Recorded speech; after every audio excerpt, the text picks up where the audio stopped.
There are three general types of bleeding: capillary, where the blood oozes slowly from a wound; venous, where blood flows steadily from a wound; and arterial, where blood spurts from a wound.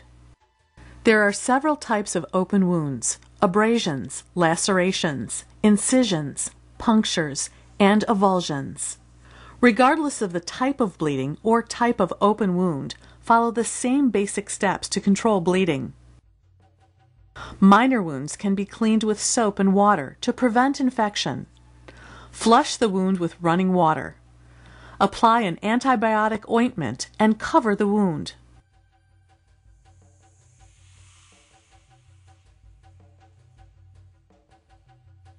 Seek medical attention for wounds, such as puncture wounds, that have a higher risk of infection. For more serious wounds, place a dressing over the wound and apply pressure.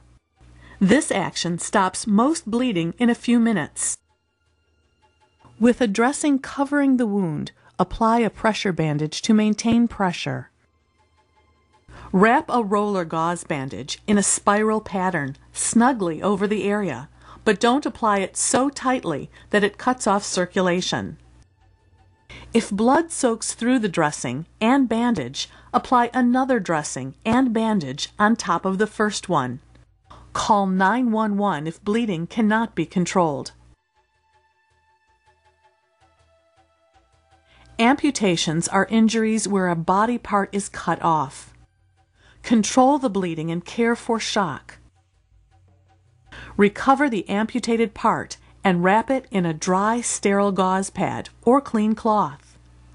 Place it in a plastic bag or other waterproof container. Keep the part cool if possible, but do not freeze it. Impaled objects come in different shapes and sizes. Leave an impaled object in place and hold it steady to avoid movement. Whenever possible, use bulky dressings to surround and stabilize the object. Bandage the object with dressings in place and seek medical attention. Internal bleeding occurs when a blunt object does not break the skin, but it does cause blood vessel and tissue injury that results in characteristic bruising and tenderness.